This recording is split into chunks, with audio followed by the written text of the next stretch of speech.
it. That was Osvaldo Castillo, and the great good friend of mine passed a couple of years ago. Funny guy. Put him in a movie. You put him in a movie?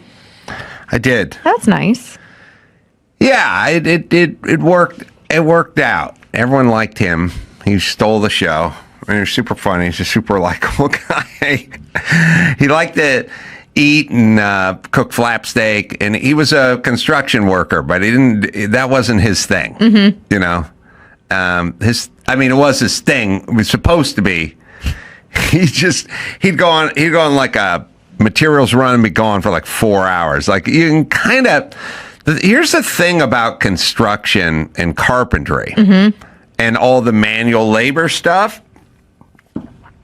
There's people here, and I've employed many of them who don't really like working that much, but I can't prove it because everything they do is on a computer. And they know I don't know anything about computers. So then I walk in and it doesn't look like they're working to me, but they go, I'm just working on some thumbnails. Dawson's like super duper busy over here. Well, Dawson's got to push buttons and he's there. I can see him. But what I'm saying is here's what I'm saying. In the world of construction, when someone is lazy, you pick them out in the first 10 minutes. You can't hide. It's either you're on your feet and you're fucking working. And by the way, the real way to do it, if anyone wants to know, do not show up first thing in the morning and get your crew running and then leave or go do another job site or something. Show up random times, just randomly. And all the lazy people, you just show up and you go, where's Gary? And they go, oh, he's taking a break. You know, he's in the bathroom. You know, he's whatever. Then just show up 2 days later at a different time. And you go, where's Gary? Oh, Gary said he had to go to the Home Depot to get a screw. You know, and then you go show up a week later at a different time. You go, where's Gary? Oh, he's in the bathroom. And you go, okay, he don't like to work.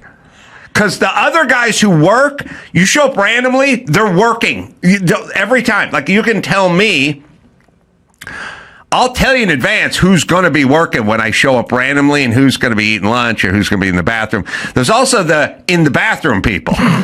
So the thing about Ozzy, anytime he showed up, you go, where's Ozzy? He went to the drywall emporium, you know, and then you go, when was that? That was like 3 hours ago. And you go, where is he? And you go, he's getting drywall. But he was always sometimes sitting, sometimes eating. Yeah. Now, what they would say is, oh, you walked in right when I was just taking my break here, whatever. Yeah. Just so happened. Except for every random time I walk in, you're just on a break. So and you still put him on a movie?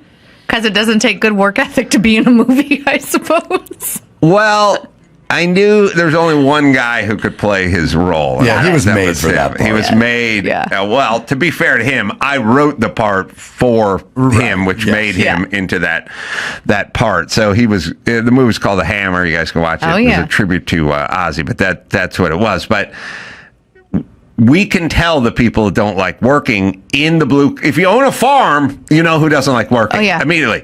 If you own a place that does coding, I have no idea. And then you enter the phone, and now everyone's just staring at their phone, and I don't know if they're working or they're just checking. I think what's hard too scores. I think one of the first times I was on here talking about the news, there was that study that said how much people like fake working at work. It was like something like 12% of people will see their boss coming and pretend to be on the phone, like pretend to be on a work call. There's also an emotional component, which is we don't treat work like we used to treat work. Like, no. I had a guy sitting there, a young guy right here. It's always I don't know, you have those stories that just stick with you. Stick with you. Yeah. This young guy, dumb guy, was sitting right in this front office, and I literally had my suitcase, and Mike August had his bags, and it was a lot of like, for me, there's a lot of Friday at 11 in the morning. Mike's coming here. We're getting in the car. We're going to Burbank. We got to do shows in Portland tonight. And I'm like standing there holding my suitcase. It's like 11 in the morning. He's just sitting in a chair in this office. And he looks like I don't know, it doesn't look like he's doing much, but I'm walking out the door. Yeah. The car's running. It's backed up. Mike's in the driver's seat. I got to throw my bag in the car and we're leaving. But I just looked at him and I said, what are you doing, Gabe? And he goes, playing a video game. And I go, you could have just, I'm leaving. So I'm leaving so you could just hold off on the video game until you see my taillights. Yeah. And then you pick up the video game. Did you appreciate his honesty, though? A lot of people say that. They go, well, don't you like that I'm being honest? I go, not really. Not really. But that led to my greatest over here is there's 3 guys in this office. And I said, why are you playing a video game in the middle of the day? And he said, the internet's down. I said, oh, okay, the internet's down? He goes, yeah. I go, okay, clean your office. And he's like, what? I'm like, clean your office. Mm-hmm. And he's like, I told the 3 of these guys to clean their office. If the internet's down, you got a small office, it's a mess, just clean it while the internet's down, or instead of playing video games. I told them to clean their office a few times. Eventually, I came in on Saturday and I cleaned their office, and then 2 of the guys quit. They were mad that you cleaned the office? They were more humiliated that I eventually cleaned their office myself on a Saturday. They were shamed because I physically cleaned their office after multiple attempts to get them to clean their own office. I came and cleaned it. You're forgetting that. Yeah. That one key point where one of them said that he cleaned his half of the office. No. It's like a roommate situation. No, Dawson. You're first off, Dawson, you're being way too charitable. Okay. He didn't clean his half of the office. He said, why should I clean the office when I share it with 2 people? And then he never cleaned it. Okay. I said, why should I? The office is 7 foot wide and 11 foot long. He said, why should I do it when their stuff's in here too? And then I said, would you like me to get out tape measure and just break it into a third? And then you could just clean that 1/3. I'll put some tape down on the floor. And then he got angry. And then he quit because you shamed him. Well, eventually they quit because I shamed them because it only happened and that I was looking for a cord for a radar detector, and there's cords everywhere. And I was like, is my radar detector cord up in here? It's a special cord. And the answer was, well, we don't know because there's just junk everywhere. Yeah. And I said, well, why don't we clean it and sort it out? And I could get my radar detector cord. And they said it's not in here. And then I eventually cleaned the office and found the cord.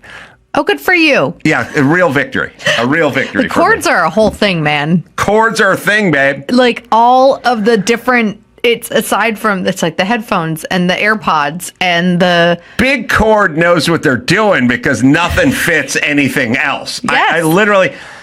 It's the radar detector cord I had to send away to get the cord, even though one side is just like a phone jack and the other's like a cigarette lighter, but you can't, they don't share anything with anything. So that was the story of today's Lazy Man. Well, Lazy Man was definitely funnier than Stephen Colbert. He's still in the news this week. What's he doing now? Well, the ladies at The View are super duper sad. And, I'm sure they can tell us their favorite episodes of The Late Show. But they are on the This Is Trump suppressing free speech bandwagon that some people on social media. And we have a clip of the show. It could be financial. And I don't know that it's purely political. It could be. But my concern is if it is political, then everyone should be concerned. People on the right should be concerned. People on the left should be concerned. Because it's very clear that if it is political, this is the dismantling of our democracy. This is the dismantling of our Constitution, right? And so the First Hold on a Amendment second. The View uses the same jackass premature clapper audience warm-up guy that Bill Maher does too. He's got a guy that hits it like two beats too early, and there's retarded Bill Maher clips where the guest says something stupid, and you'll hear go back 10 seconds. You'll hear Too soon. One clap, and then the whole audience erupts into clap. And Bill Maher has a guy who has premature ejaculation. Well, that's it. Everyone I'm should done. be concerned. People on the right should be concerned. People on the left should be concerned, because it's very clear that if it is political, this is the dismantling of our democracy. This is the dismantling of our Constitution. You'll hear the same on Bill Maher when blowhard politician Amy Klobuchar gets up there and goes, I don't believe any child should go to bed hungry.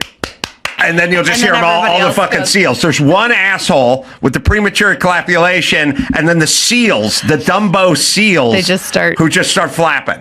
That's how it works. Does Sunny Hawk, is it like her shtick to, and I feel like sometimes people do this too, where the slower they talk, the smarter they think they sound?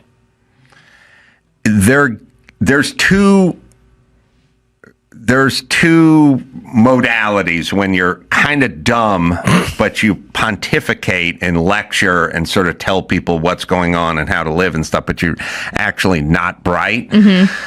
There's slow talk, and then there's extra talk. Oh, like the Newsom style. Yeah, Newsom does it. It's like all the rambling on filler words. Well, I always say that's what cops do. They go, okay, what I'm going to go ahead and ask you to do for me right now is go ahead and step out of the vehicle. I'm going to go ahead and ask you to produce your license and registration for me. Okay, right now? It's like, okay, just say license or registration. You don't need for you. Yep. And I'm going to go ahead and ask you to. Why are we ramping up into you asking me a question? You know what I'm going to do about now? I'm going to just go ahead and ask you to do for me the procedure. I feel like procedure is in there somewhere. Lawyers always use the word procedure. I said, would you want to do for me? Just go ahead and turn around for me real quick right now. Like, I was at the airport and they said, could you go ahead and turn around for me real quick right now? And I'm like, just tell me to turn around. Just tell me to turn around. Dumb people have to talk. Yeah. They add words and or they do slow. Yes. Another prime example of that lately, the extra talk, is when someone puts out a tweet that says, makes a statement and then says, period, full stop. Mm-hmm. Yeah, period, full stop. That just shows me you're a moron. Yeah.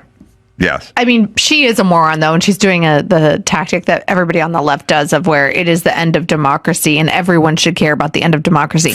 Well, a cancellation of a failed, bloated, overfunded, like under advertised show. You know what I mean? Like she also suffers from another disease, which is narcissism. So what they always do is they go, as a black woman, okay, shut up. And then secondly, she'll do, it could happen to, first it's you, then they're coming for us. It's always you, it's always me, it's always us. What are the ratings over at The View? Maybe they are a little bit afraid. Maybe they should get some conservative blood, or I don't know, maybe one person that voted for Donald Trump on that panel to represent the American audience. Also, how long, whether you're Rachel Maddow or you're the ladies from The View, can you talk about Trump coming for you? Yes. Or coming, anyone, you dissent against Trump and he'll turn the full weight of the government. Bitch, you've been talking shit about Trump. We're going on for 10 years. Yeah. And he's never done anything. So no, I don't think he's going to do this, but it's only based on his actions. Yes. Because none of what you say ever happens. And what you blame him of, accuse him of, never happens. Mm-hmm. So I'm going to go with it's not happening. I actually think it's one of the And shows get canceled every day. Yes. So, yes. All the time shows get canceled because of COVID, because it was of poor ratings, because the lead actor decides they don't want to do it anymore. I mean, the list goes on and on. But you're right. It's like they keep talking about, he's going to do these things. He's a fascist. He's a Nazi. He's a mini Hitler. And like Jasmine Crockett, that's her thing. She likes to call him mini Hitler. And it's like, so please tell me in which ways is he actually like Hitler? Also, mini doesn't work when you're 7 inches taller than Hitler and weigh 111 pounds more than he did. There's no mini Hitler. You dwarf Hitler. Yeah. This is true. He is a very tall dude. No, it never happens. I don't think, by the way, they don't think it's going to happen either. No, they're just bloviating for the cameras and their own people. Look, Gavin Newsom doesn't believe in COVID, or he doesn't go to the French Laundry. Mm-hmm. By the way, there's stuff. If you ever saw Gavin Newsom riding a motorcycle, he would be wearing a helmet because he does believe that. And I believe it too. Yes. Or he puts a seatbelt on in a car. But when he goes to SoFi Stadium to take a picture with Magic Johnson, he takes his mask down because he doesn't believe in that. That was the best, man. It's the best. I'm looking something up on my phone because this next story is pretty important. Kevin Kiley tweeted, and you and Steve Hilton were talking about this earlier in the show, of the $100 million raised at the Celebrity Fire Aid concert, none actually went to LA fire victims, and said the money went to those nonprofits that you guys were talking about, many having nothing to do with actual fire relief. And Kevin Kiley, congressman from California, has asked the Attorney General Pam Bondi to open an investigation. Do you know that you're supposed to say like attorneys general? Oh, yeah. It Isn't that sounds weird? weird. Yeah, I agree. Listen, I don't even like cummerbund. There's a lot of words that are just weird. Just odd. I don't get it. Yeah. So Spencer Pratt, former, star of The Hills, and his wife Heidi Pratt have been pretty, he's openly called for Mayor Karen Bass to resign. He said that Newsom is a scumbag. And he released this video on Instagram yesterday talking about how he wants Newsom to be looked into. Well, look at this. This looks like a letter to the Attorney General asking for an investigation into what Newsom and his wife did with the fire aid $100 million funds, because no victims of Palisades or Altadena have seen any of the money. So I look forward to seeing what the Department of Justice figures out here, because something is very suspicious, and I can't wait. As a C-list reality star who is a conspiracy theorist who spreads misinformation according to the governor's office of California, I like to see the real conspiracy here. And it's good, good luck running for president when you're out here scamming fire victims, dear governor. Yeah, I live in an area that would get money from that. And I would ostensibly could sign up for some relief or some whatever because of smoke damage and but you stuff wouldn't like do that. it. I would never assume I would get any. Just because they're throwing a concert, getting $100 million. Nothing ever comes out the other end around here. Yeah. So you could say they're doing a concert. Yeah, they're raising $100 million. For who? For folks who live in Malibu and Palisades and Altadena who are affected by the fires.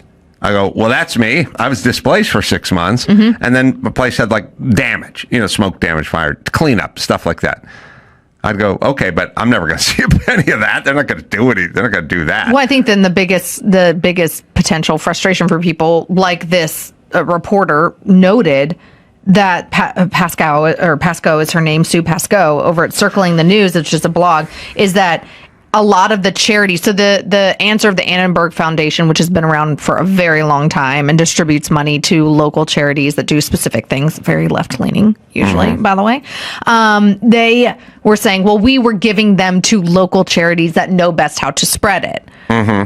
But those local charities have executives that are making six figures, and then they have people contacting them saying that they need assistance, and those people weren't getting assistance.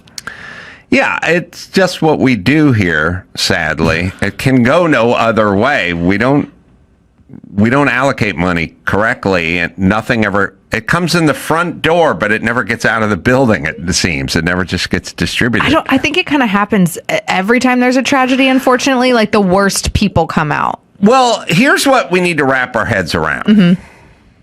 Okay, here's what I'm saying. Listen to me, everyone. We have two parties. We have a party on the right that talks about growth, that talks about business and pro-business and less regulation and more business and lower taxes and more incentives for growth and company and business. And then we have another group on the left who doesn't talk about that. They talk about people and kids and caring and sharing and helping and a seat at the table and treated with dignity, right? So then what we do is we kind of go, well, those guys, it's easy to see what Trump and Elon are about. They're about money. They're about business. And then we go, but those people, they care about the black and the brown people and the poor kids and the kids that don't have a meal. Oh no, they're more into money than the other side. Yeah. They just glaze over it with a bunch of happy talk about dignity and a seat at the table. It turns out both you fuckers love a lot of money. And it turns out the left is weirdly and more greedily into money than even the right. But the right talks about capital gains being lowered and making a pro-business climate. And then the left goes, that's because you guys only care about money. Now, someone give me $1 billion and I'll pretend to help homeless people. The other hypocrisy as well is like they talk about like the Trump dynasty and the Bush dynasty. I mean, if you look at the left, at least until RFK became a member of the MAGA Maha movement, but even still, there are so many dynasties of the left and the way that they handpick like their next anointed person to run for office. Yeah, that's why I think Hunter was so pissed off about his dad being thrown under the bus, is because the Bidens thought that they were the next chosen people and they had a right to choose the successor and not have it be Kamala. Yeah, I know. But he took the Ambien, and they pushed him out on stage, all high on Ambien. And he was confused. Which is negligible. Either somebody was trying to undermine him or it's an utter lie, which I think I believe the latter. No, it's definitely a lie. Yeah. Do you think that Gavin Newsom took about $50 million of funding of a fire aid grant? I have no idea. That was Spencer Pratt's speculation. Well, Spencer Pratt... It's a little dubious sometimes. He got mad at me for my fire reporting, too. I caught his ire as well. But I was really making a point and a joke, but he didn't think it was very funny? Well, I was standing on PCH, and PCH is a weird neighborhood in this part because, picture this. There are shitbox apartment buildings from the 50s and the 60s that look like fried hell, man. Just bad 60s shit, flat roof, paint peeling on PCH. And then directly across the street is a place that's worth $85 million. Yeah. A home. Hawaii is like this too. Oh, yeah? Like you can have a multi-million-dollar stunning home. Yeah. Next to a 2-bedroom, 1-bath, 5 generations living there. Lots of Toyota Tacomas in the driveway. Yeah, and I suppose neighborhoods get gentrified, and that's going to happen. But this is a little different in that the home is $80 million, and some guy lives 30 feet from your $80 million home, and he pays $1,400 in a rent-controlled apartment and a small 1-bedroom with rent control. Yeah. And so I was looking at. I also think about it. Alicia Krause, imagine being a young single woman. Oh, that's been a long time, but I can go in the Wayback Machine, as Brian Whitman used to say. Go in the Wayback Machine. And I say to you, look, I'm a young suitor. Okay. You know? Yeah, not really my type, but go on. Why with the sidebar? You know, it's the hypothetical. Okay. What do you like? Go on. I have to just humble you every once in a while. All right. So now listen. I say to you, look, why don't you come over to my place? Because I'm going to make us a picnic and we can eat in the beach in Malibu. Yeah. Very romantic. And then I say to you, okay, this is old days, you know, probably even before navigation times, you know. I say to you, because you're young and single, you know, I say, I'm at 22035 PCH. Oh, and I'm like, wow. So come to my home. Yeah. But as you're driving down PCH, you see shitbox apartments on the left and then $1 billion homes on the right. And you're like, 220. And you're going to have a moment of reckoning here in a second. I'm either in that apartment or I'm in that massive $40 million house right there. And that's all you know. That's a weird drive, right? It is a weird drive. When you start slowing, that move where you slow down and you look on each side for the address and you start creeping forward going, and do I turn around at that you point? might if I'm in one of those apartments. So I simply said in my vlog, which are available at adamcarolla.com, it's like a YouTube vlog, I saw the shitbox apartment I walk past all the time somehow completely unscathed by the fire. Wow. And the $1 billion beautiful home, pristine home across the street on the ocean side of PCH demolished. Mm-hmm. Then I announced there is no God. And then he took offense to that because he was suggesting, I don't think he cared, but I was suggesting the shit box should have burned and the other one didn't, or whatever it was. But basically what I was saying is... Also, you don't really believe that there is no God. Well... But even if you did, it was still, you were making a joke. I was making a joke. And he didn't think it was funny. If you had an old rusty shitbox car you drove and your neighbor had a Ferrari and it was right next to it and like a wheel busted off something and went flying and smashed one of the cars, if it smashed your Ferrari and left the shitbox right next to it, fine, yep, you would say something. Yeah. Oh, wait, I think we have this clip. Anyway, Spencer did not enjoy that. That was a pristine home, by the way. What's funny is this place, $100 million home, triple lot, spectacular home, gone. 60s era pile of shit junk box, saved. Tell me there's a God.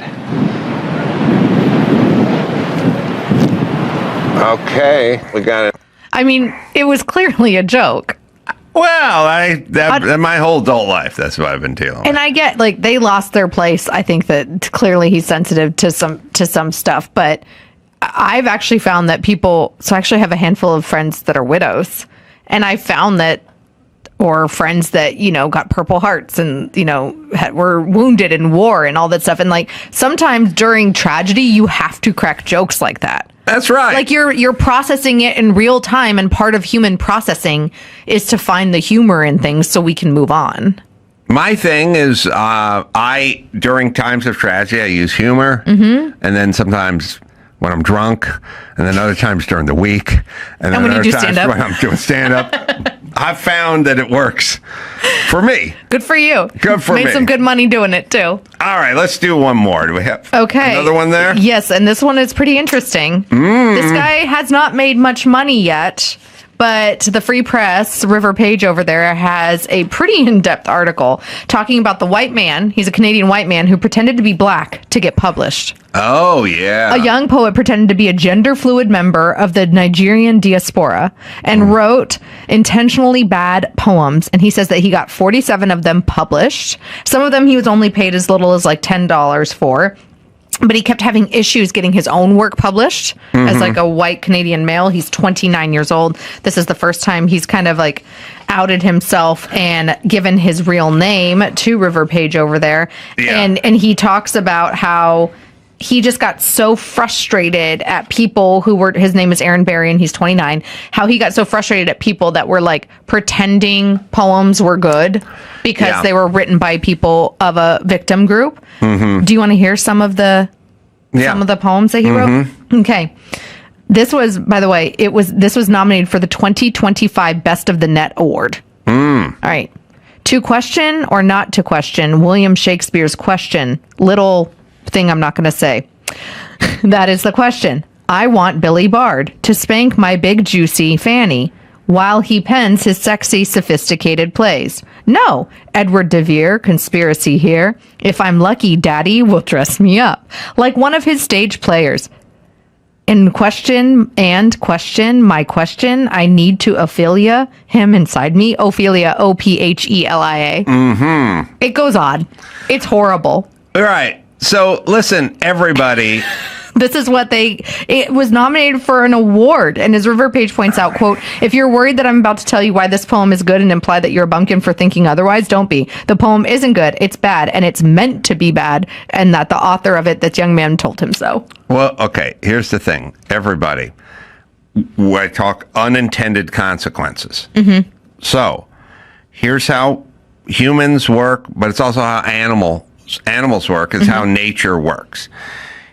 First things first, you go, we need more people of color, more representation. And you can say in the annals of the poet, papers, or it could be the halls of UCLA, or it could be this medical facility where we train surgeons, or it could be a cockpit. Yep. And you just go, first things first, you go, why not more women? Why not more indigenous people? Why not more diversity? Whatever.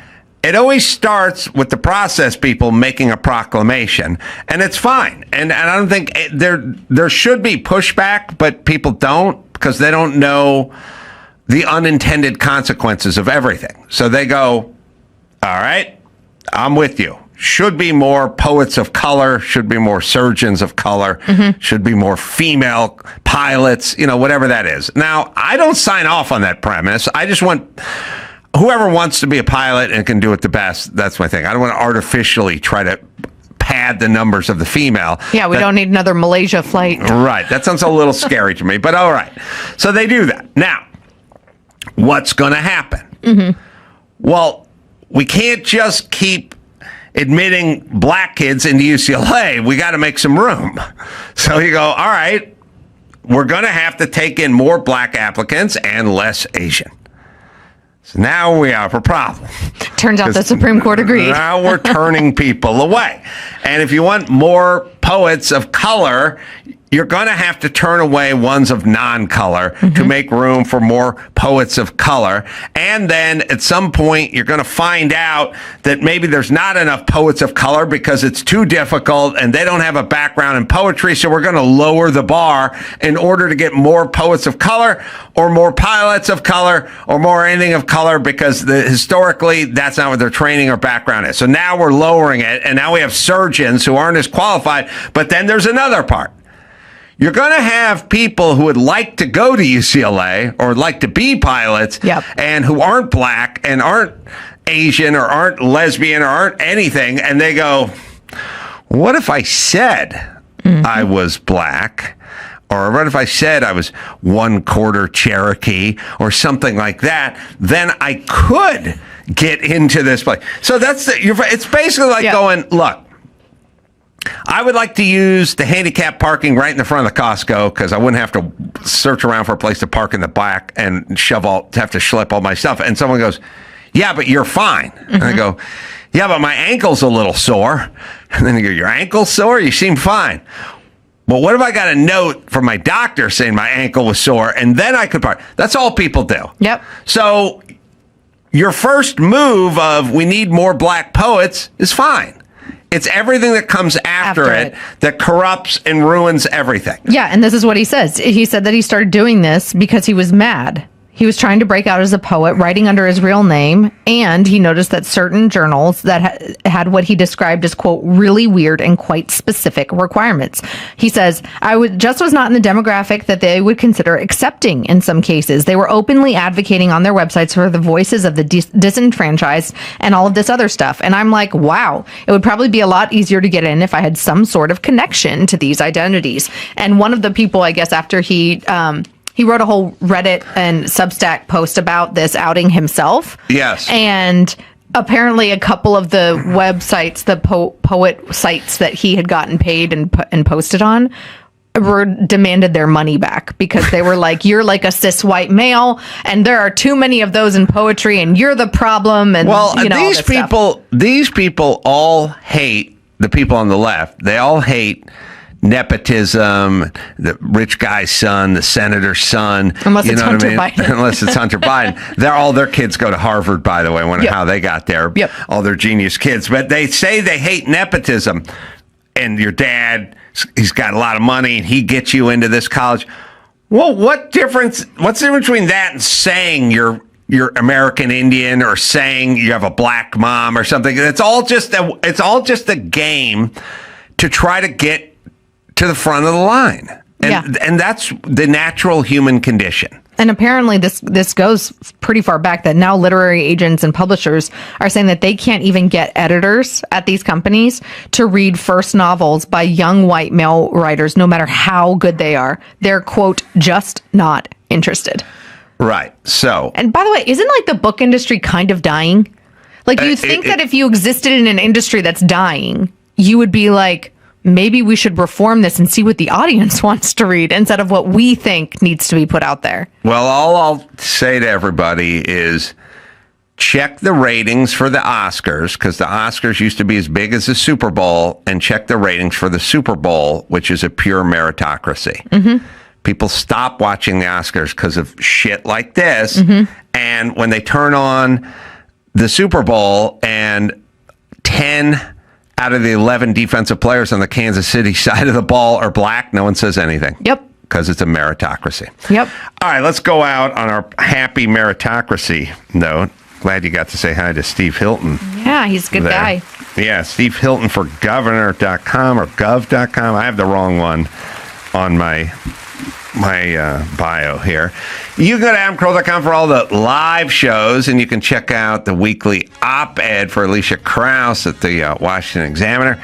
And also, you can check out me and Drew doing our show on Substack, and you can listen wherever you listen to finer podcasts. Go to adamcarolla.com for that. Until next time, it's Adam Carolla for Steve Hilton and Alicia Krause saying mahalo. What happened with 90 Day Fiance? I know you went to the Philippines, hung out with the dad and your potential fiance.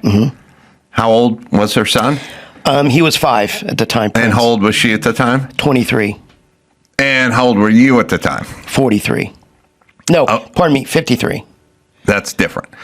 All right, 53. And what happened? I don't know how it culminated. Okay, so I land. How detailed? So I land. I meet her. She's beautiful, but she had the worst smelling breath. Filipino sticky rice breath. But you could no. It was worse than that. It was like you have no idea. In fact, can be a thing. I kept going. Hey, do you want some gum? She's like, no. I'm like, please. Like the cab ride to the hotel that night was almost unbearable. And I'm not trying to be mean, but I'm just saying. But I'm an American, right? And I'm going to a third world country, and I come from a city where women laser their bodies. Okay? Yes. They have dental implants. And here I'm in the Philippines, and that kind of blew me back a little bit. And the owners of the company told me, Ed, by the way, when you meet her, you'll know within 2 minutes whether it's going to work. And I kind of did. Like I kind of really knew within 3 minutes, this is going to be temporary. Like I don't. For some reason, even though she's beautiful, breath is. It's hard to get around. Yes, it's impossible. I'm trying to think. I mean, okay, here's what I'm saying. And how do you tell somebody that they have bad breath, Adam, without being mean? I'd fantasized about a job where a person who doesn't belong to the organization or the office, there's no way involved at all, just shows up at everyone's office place and tells everybody all the shit that everyone else who works with them doesn't want to hear. Right. You got bad breath. You got swamp ass. You're always fucking late. Yeah, kind of like The Office, right? Yeah, you say you know what I mean all the time whenever you talk. Like I'd like to live in that world. The first thing you do, I think, is you like approach it. I learned this from Dr. Drew. You approach it from a sort of medical concern. Yeah. Like you go, I was watching this thing on whatever Discovery, and they talked about the way a breath smelled. This also could mean there was a cancer or a disease or something like that. You should check into that or something like that. Now, is she brushing and flossing and stuff? That's a backdoor approach. So here's what happened. She had a dental, like a implant that was removable, and she never knew to take it out and clean it. And the way I know that is about 2 weeks before I was going to go down there, I'm FaceTime with her, and she has her hand over her mouth. I'm like, what's going on? Did you get hurt? Right. And she said she lost her implant. So I knew she had one. So the minute I smelled it, I knew exactly what that was. They don't know. They just don't know. To take that thing out and clean it. So all right. So that was tough. Yeah, that was tough. And then of course, we go back to the hotel, and I ended up buying her some toothpaste and mouthwash, and the producer's like, well, you're going to give that to her. I'm like, is that a good idea? They're like, yeah, I think it'd be a nice thing to do. So I give her teddy, she's like, what's a teddy? She didn't know what that was. Negligee and toothpaste. And I got killed. I got every feminist in the world coming after me like, you rotten American. How could you embarrass her? I'm like, I'm trying to save, like you just said, you can actually get heart disease from a tooth infection. Plaque. Listen, okay, first things first. I don't know why women are allowed to critique men. Like, it is completely acceptable if they're going out for the banquet and the guy comes out and the woman goes, no, not that shirt. Go change your shirt. Go, come on now. I laid a shirt out for you. Okay, fine. We're being critiqued aesthetically. Why? I never got why that's not a two-way street. Right. You know what I mean? Or do I look fat in these jeans? No. Right. No way. No, you look amazing. So you got destroyed online because you got her some crest. Well, that's just the beginning. That's destroyment number one. Did you guys make love? Yes, we did. Oh, okay. How was that? Not what you expect. Yeah. You know, you see somebody and you build up in your I mind. wonder what she expected. Oh God, it was probably worse for her. I mean, I don't know. That could have been. I'm saying it probably was. I mean, I wouldn't sleep with me. I'm kidding. But yeah. So we the next day. Well, she had no clothes, right? She basically showed up in jeans and shorts. She didn't have any pajamas. I'm like, well, let me buy some pajamas. So they go, okay, let's go shopping. How was her English? Really good. Believe it or not, really good. A lot more people know English in the Philippines than you think. All right, so her English was good, but she was so destitute that she didn't have pajamas? She didn't have a job. She lived in a cement room in her sister's house with no indoor plumbing, with no door. There's no doors. Yeah. No front door? No front door. It was a bunch of CD cases tied together. It was like a like a rod. flap. Yeah, like a flap. Couldn't snakes and stuff get in there? Oh, don't even. Probably rats. Jesus Christ. Probably slept with that rat I showed her with. I probably What is slept going on over there? It's crazy. So, anyways, and I'm going to talk good about her in a minute. So that happened, and then the next day, let's go shopping. They take me to a sweat market. It's 120 degrees. Okay, so I'm on camera. I get out of the cab, and I'm like sweating. And I go, you guys stop. I need to change my shirt. And they're like, no way. This is too good. We want to, I got it. Okay, they want to see me suffer. Right. And I did. And so we did that. And then from there, we went to the nail salon. And she had like 5,000 boyfriends on Facebook, wouldn't tell me about her past. So Cara from my showroom's like, because she's from the Philippines, she's like, you need to make sure that. Back here in San Diego. Yeah. She goes, you need to make sure, number one, Ed, that she takes an STD test. So what do? I ask her on camera, hey, I want you to take an STD test. Here we go again. Every feminist in the world's like, you disrespectful American going to a third world country. I'm like, I don't want to die. Right. I don't want to get a disease. I don't want to, you know what I mean? So it just kept happening and happening. And then there was the shower scene with the rats, and then there was the pig farm. I fell in the pig farm, and then I got attacked by monkeys and whatever. So, and it was crazy. And then we, people don't know this about the show, but she was actually, they're like, they knew it wasn't working out. And I told them, I go, look, I don't think this is going to work out. So What makes, beside the breath? Yeah. Well, she's like, I want more kids. I'm like, well, how many do you want? She's like, I don't know. She never answered that question. And I said, well, maybe one. I said, maybe one.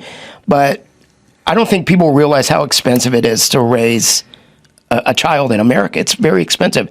And well, my parents did it for free, but I know what you're talking about. I spent a lot on my kids. Yeah. So I'm looking at Rose thinking she needs dental work. I'm looking at her son. Oh my God, he needs at least 10 grand. So I'm looking at dental work. I'm like, oh my God. Everyone there needs dental work. Exactly. So if I'm going to bring them to the U.S., the last thing I want to do is start having more babies. Let's get settled and get a house and whatever. Yeah, you're not a rich man. No. Has 90 Day Fiancé, are they paying okay? They are. Most of my money I've made around the show. You heard of Cameo, right? Yeah, sure. Yeah, so I was #1 in the world for a while. Oh, you were? Yeah, not the most expensive, but... How much were you charging a Cameo? I started at $25. I topped out at $150. $150, but you're doing multiple ones a day. I was doing 75 to 100 a day. 75 to 100 a day. For 4 months straight. 75 to 100 a day. So at $100, that's 7,500 a day. Yeah. Or more. Yeah. I mean, some are a little cheaper, but sometimes you did more. But Yeah. I mean, you're making 50 grand a week in Cameo, possibly. Yeah. Crazy, right? Yeah, nuts. And they told me when the producers first showed up in Santa Ana, by the way, you're going to be known everywhere, and you think they're feeding you a line. And they weren't. Like, they weren't. They're like, I became, so short story long, the show comes out. It didn't work out, obviously, with Rose. And so I come back to the Philippines. Was she heartbroken? I think she was financially heartbroken. I think she wanted the golden ticket. She wanted, yeah, and Yeah, by the way, but- San Diego's beautiful. Oh my God, yeah. So I think she was more heartbroken about that. So I come back alone, and I'm like, that was the dumbest thing I've ever done. I said I like The View, like I, which by the way was the highest trending meme in the world for like through COVID. And the way I acted, I just wasn't happy. So I just dug myself into work and just forgot about the show. Well, then You don't think you came across well on camera? I didn't like the way I looked. Did they cook it, or did you just No. say stupid shit? I mean, I didn't try to say, I had a producer tell me this. I went on, I think I was on my second or third season before the 90 day. And he's like, look, what made you famous is that you didn't know what you were doing. Like you were just being who you were. Right. And by the way, so was Rose. And that's why Rose became such a phenomenon, because in the Philippines, she's like, this is my house. Right. This is my pig farm. She wasn't ashamed of who she was. And that made her an instant. Did she get snapped up by somebody else?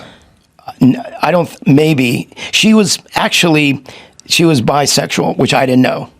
So she actually had on my way back from the Philippines, she was posting pictures of her and her girlfriend with matching watches or whatever. So I never was quite sure, like, I know she wanted to come to the Philippines, I know she wanted to come to America, for a better life. And I didn't tax her on that. I didn't hold that against her. Who wouldn't? Yeah, that's why she's there. Yeah, and for me, it's a financial responsibility that you take on, by the way, forever. When you bring someone here, the government is not going to pay for nothing. Right. Okay, they pay for everybody else, by the way, but they're not going to pay for, you are financially responsible for that person. So that's a lot to take on. So that's the trade-off. Right. But so anyways, I bury myself in the work. The show comes out 6 months later, and the opening trailer went viral. I'm on my Vespa with my little dog Teddy, who I lost recently, or like 4 years ago. And he was in my backpack because there was no parking in Little Italy. And so I'd ride my Vespa every day with my dog. So the show sees that. They just told my story. This is everything you saw was kind of who I was and what I did. And I also, did, I dabbled in a little bit of, not boudoir photography, but it was very, risque kind of sort of thing. But yeah, the show came out, and then COVID hit, and there was nothing on TV, and the show went viral. I mean, I was known in 166 countries. I was dubbed. If you ever heard me talk in Portuguese, like I sound like a Russian mafioso. Like, All right, well, here's a disturbing story of the day, also here in California. A trans gym goer was caught masturbating in a women's bathroom at a California Planet Fitness. Just outside of San Francisco. Apparently, this happened last May, but the footage only exploded online over the weekend. The clip was originally posted to TikTok and shows the shadow of an unidentified person appearing to perform a sex act on themselves. And the young woman who posted it alerted the front desk staff at the time, but the employees didn't know how to handle the situation. Her boyfriend eventually stepped in to confront the trans gym goer, and addressing the saga, she said it took her so long to post this, and she now regrets not doing more at the time and posting it She's later. in the ladies' room. She's in the ladies' locker room / bathroom at the gym. All right. We'll Oh, God, play it there's out. video. Oh, it's a shadow. It's kind of interesting the way the lighting works, because you'd think the guy I can't. was just on the pot, but you can see the Austin Powers shadow move on there. where he's just tugging on it. In a women's locker room. So it's the shadow on the floor, and he's sitting on the pot, and he's... I didn't know we were actually going to show the video of this. He's going at it. So now they're trying to kick him. They're trying to get him out of there. It looks like the staff showed up. All right, you can pause it for a second. Let me just say this, as I've told you many times. The part of society where we're going to kind of just, go on the honor system, it's so far down the road, we can't even do that anymore. Oh, no. And every single time we go, look, here's our policy. If a man says he's a woman, he may then use, no more. No more. Yeah, no. It would have been nice if we could do it, but we can't do it, so no more. This is a form of sexual harassment. I mean, so this dude goes into the ladies' locker room, is looking at all these hotties, and is, excited about it. Yeah, who's not going to take advantage of that as a dude? Steps into a stall to finish his business. Yeah. It is so gross and violative on so many levels. Mm-hmm. This poor girl, I think there's a video of her boyfriend confronting the guy too. The boyfriend, kudos to him, did way more than the dumb employees at this place. Dawson, you remember that time I was sitting here between Brian and Gina, and this happened at the Wii Spa, essentially, and yes, they had their theories about what happened? Was that the situation? Fairly insane show, right? Yeah. Gina said it never happened, which is a weird angle. Now, I don't think she wanted it to happen, but her angle was it never happened. Like a hoax. No. It's not typically. Her thing was it just did. Yeah, hoax, and that it did never happen. And then Brian's thing is it was a candid camera thing. It was a jackass thing. Oh, and I remember just sitting in between the two of them going, "What? They're both the weirdest, craziest theories I've ever heard in my life." Was the one that it was the mom with her prepubescent daughters too? They went for a girl. It was the same lady that asked Swalwell. Yeah. It was just this black woman who's like, "There's a guy with a dick in my thing. Yeah. I'm not." And well, there was that other story here in L.A. And I was like, "He's a weirdo who's exposing himself." Yeah. And Brian and Gina were like, "No." Yep. Brian did think it was a joke. Did you guys see? Gina said it never happened. Which, by the way, in her world, did we have the video at that time? Yeah, we did. The thing about Gina is she's a fan of these people, so in her world, it didn't happen. But that's not good journalism, just because you like the trans community. Or good truth-telling. Yes. You want to get to the truth. So we got into trouble with COVID. People just made up their own stuff. Well, and if we're for protecting and Me Tooing and yes, all womening, then when a woman says, hey, I'm uncomfortable with this man pulling his dick out in a female locker room, shouldn't we side with the woman in that scenario? We're getting very confused about a lot of this stuff. All the people that are pro-women's rights are also pro-Palestine, and it's like... completely ignoring the bravery of the women in Iran, throwing their hijabs off their heads. We're pro-gay rights, we're pro-Palestine as well. They're really starting to get confused on that side of the aisle. I think we talked about it on the show before, but right here in L.A., Tish Hyman, a black lesbian woman who she was kicked out of the Gold's Gym. That's right. After she said, hey, there's this guy in there and he's being really aggressive. And when I asked him what he was doing, he threatened to attack me. Yeah. So, but no, now the left isn't siding with the person of color that also is a part of the LGBTQ flag. It's insanity. I'm told there's more on the vid that's funny. Oh, God. Oh, God. You were really comfortable touching your shit. Bro, I literally saw your shadow, bro. Listen, come on, dog. Listen, you saw my shadow. That doesn't mean anything. That sounds like a man. Here, I was getting myself together, so I don't understand. Okay, pal. Yeah. Okay, pal. Okay, pal. Whatever you say. Come on, baby. No. Let's go. Hold on. So that's her boyfriend. Call the cops or do something about this, because this is... we already informed our manager. Yeah. All right. Our society, I feel sorry for everyone who works anywhere anymore. Because everyone's nuts now. I already talked to her about coming in here because some people have a problem with me being here, and that's why I've been waiting. Yeah. Bro, we have a video of what you were doing, bro. The shadow says it all, bro. Don't act innocent. Only bro. the shadow I saw the knows. fucking video. I was on FaceTime watching you, bro. That's fucking crazy work, bro. They can say what they want. You're in the fucking females' locker room beating your dick, bro. Come on, bro. That is Hold on a some weird second. ass- I'm always Look at envious. that poor employee that's just standing there, not sure what to do. I'm envious of the guys who talk like 9-year-olds talk, where they just lay it all. They just keep talking.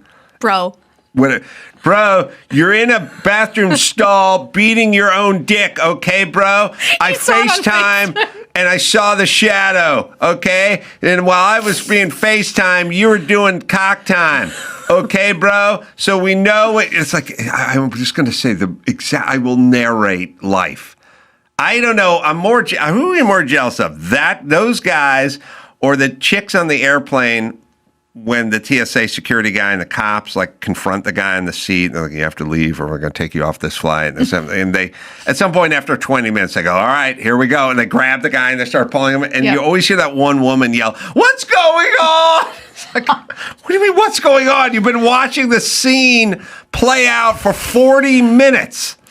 You, of all people, know what's going on. I don't. I'm at home. But you're 4 seats behind a guy who's been asked to leave the plane 28 times. And you have no idea. And now they've grabbed him, and you have to yell what's going on out loud. Alicia, what Bay Area city was this in? it did just said a Planet Fitness just outside of San Francisco. It did not give a name of the location. The Concord area. So I don't know It's how called many. Concord, and that's where I Concord. grew up. Oh, Concord? wow. Yeah, so I guess there's a Planet Fitness It's in like saying Concord, San Pedro California. instead of San Pedro. You have to say Concord. Concord. That's the way it is. I think the trans guy tugging his nub has a he could talk to a Garagos, but I think there's a class action. Not a class action, but Well, he's got it's a probably lawsuit. a hate crime that she recorded it because There's that, if he is a and trans what person. about the lighting contractor Right. who does all the lights with There those you go. can lights right above the commode, which accentuate a woman tugging his hog? I wish that this girl that posted this to TikTok though had posted the what you call it, like the Postmortem? no, it has her words up there. Why am I blanking? Closed captions for what the trans man Sure, it'd be was nice to know saying. what they say. In because he London- was griping about like, oh well, people don't want me here. Right. Yeah. Yeah. People don't want you here. If this happened in London, they would immediately arrest the guy who mentioned the shadow because he kept saying, bro. All right, keep it going. I want to hear what else he says. Your dick, bro. Come on, bro. That is some weird ass fucking shit. Doesn't matter who you are. That's inappropriate to be doing with females around. How am I? As a nut. Listen, as somebody with a fucking penis, I'm not gonna walk into the women's bathroom and jack my shit, bro. Doesn't matter I if love I'm this fucking guy. gay or if I'm fucking trans. That is so inappropriate. That is far beyond the fucking lines, You bro. can say what you want. I was in the stall, right? He just Hey, nobody's gonna hurt you, bro. Nobody's gonna hurt you. It doesn't It's a matter man. if you're in the stall. It is inappropriate. Do that shit at home. Don't go be in a public fucking place. Bro, do you go to the Taco Bell bathroom and jack All off, right, bro? hold on a second. I'm in love with this guy because he overstates the obvious. Bro, you beat off at home, okay, bro? You don't go to Jack in the Box, bro, and stand in line, ready to have the 2 tacos for 99 cents, bro, and you stand in line and you're beating off, bro? That's not where you do it, bro. I got kids, okay, bro? It's not okay to go into a place with women and tug on your own hog, okay, bro? So listen to me. It's never okay to take your hog and take it to a public space, bro. I've been to a Taco Bell, bro. I didn't see anyone beating off, okay, bro? Now, you do that at home. This is why Democrats lost, by the way. Because It is. you have this guy. They fought for this. Like This they is what they fought exactly. for. This is what they fought And the for. bro guy, the brave boyfriend that we're in love with right now, is such an average dude that can see the insanity of this right in front of his face and see Right. how it violated his girlfriend and all of the other women in that bathroom, and is actually doing the chivalrous thing by calling the shit out as the gym does nothing. I know that somebody in the Democratic Party 8 years ago should have went, we're not going to fucking defend this shit. We look like idiots. Nobody's for this shit. Knock it off. Well, what about the black vote? Yeah, they don't like this shit. And neither the Latino vote. So those are your constituencies. So fucking knock it off. You look like assholes. I mean, I'm sure but what about the LGBT? Okay, you're not saying men can't get married. We're just saying none of this. Can you parse it out? That there's been a lot of weird incidents in Taco Bell bathrooms, given the product. Mm-hmm. Allegedly. All right, let's keep going. Let's see if there's more talk. I like this guy. Bro, do you go to the Taco Bell bathroom and jack off, bro? What the fuck is wrong with you, bro? You got underage people walking in here. Right, minors, like. You guys, I was in the stall. It does not. He's not even saying it didn't happen. I know. In the stall. You were in the women's bathroom. I'm allowed to be in here. Doesn't matter if you're allowed to be in here. You're not allowed to fucking jerk off in here, bro. That is so fucking weird. I was doing that. Bro, we have video fucking proof. Are you allowed to video people in the stall? No. So why are you... It doesn't fucking matter. You are a male in the fucking female bathroom jerking your fucking penis, bro. It does not fucking matter. You have a fucking penis and you are jerking off in the female bathroom. I was not jerking off. Yes, you were. We have a fucking video of it, bro. I was on FaceTime. What were you doing? What were you doing? I was trying to get a golf ball out of a sock. Yes, he was drying off. How many minutes straight you were drying off? Oh, so that was you in the shower. Right. I was in the shower. Yeah, right. Bro, let's be on some real fucking shit right now, bro. The real shit is you were filming me in the stall, and you're saying that I'm doing something wrong. Yes, you were fucking jerking I got one of those off, shake bro. weights from the rack. He was filming me. It's alright. We got you on camera. Like, you're in the women's bathroom jerking off. That's in the one. It's good. The manager will handle it. Maybe the cops. However they Hold choose on to a handle second. Somewhere, not too far away, this guy is, I don't know, 27. I don't know what he is. Let's just call him 25, 27, whatever. His parents are alive. Oh, God. His parents could be in their mid-40s, could be 52 years old. At some point, mom's in the kitchen, cooking up dinner. Dad's sitting at the computer. Sharon, Because he still lives at home. I want you to come in. No, Sharon's maybe. I don't know. think he still lives at I don't think he could live at home. He could. That's the narrative I'm telling you. Sharon, come in. Come in here. I gotta show you something. It's about Todd. Hey, what's up, Dad? Oh, wait a minute. We're gonna see now. You got. I'm calling I said his parents. His parents are his parents. And I tried to do a thing where the dad was sitting at the computer and the mom was in the kitchen, and then the dad called the mom in. Oh, called the mom. I thought he was calling the kid. Then My you bad. yelled, he still lives at I home. thought you were saying Jared. That's why. Well, look, There's a anytime I dad open and my a mouth, mom. I ruin There's an a improv. dad and a mom, and the dad's sitting at the computer, and the mom's in the kitchen, and the dad shouts out, "Sharon, come in here!" And then you yell, "He lives at home!" And then Dawson does the voice of the child, and now we're off and running. All right. The point is the parents had to come across this at some point, right? You think like a neighbor saw it? No, I bet that dad saw it and was looking at the guy tugging his pud in the shadow puppet and was laughing at the beginning of this fucking guy. Right. Look at this freak show. Get in here. You got to check this out. This is fucking sad. Look at the shadow. Look at the shadow. Probably forwarded to a couple of friends. And at some point, his son steps out. He's like, yeah, you remember that? You know that Planet Fitness up the street? Yeah. You'll never believe what happened here. You got to see this. Yeah. So the dad probably saw the first 90 seconds of it in the shadow beat and had no idea what was going on. And then his son stepped out of the stall. Because you couldn't think it was your son. And also, he doesn't really look like a gym rat. He looks like the kind of guy who wants to go hang out in the bathroom, right? Which is the problem. I mean, the fact that she says that this guy showered there. Right. And then went to the stall. Ugh. All right, we need just the last 10 seconds here. Sorry. I want to hear this guy say, bro. They handle it. It's good. It's fine. Let's go, babe.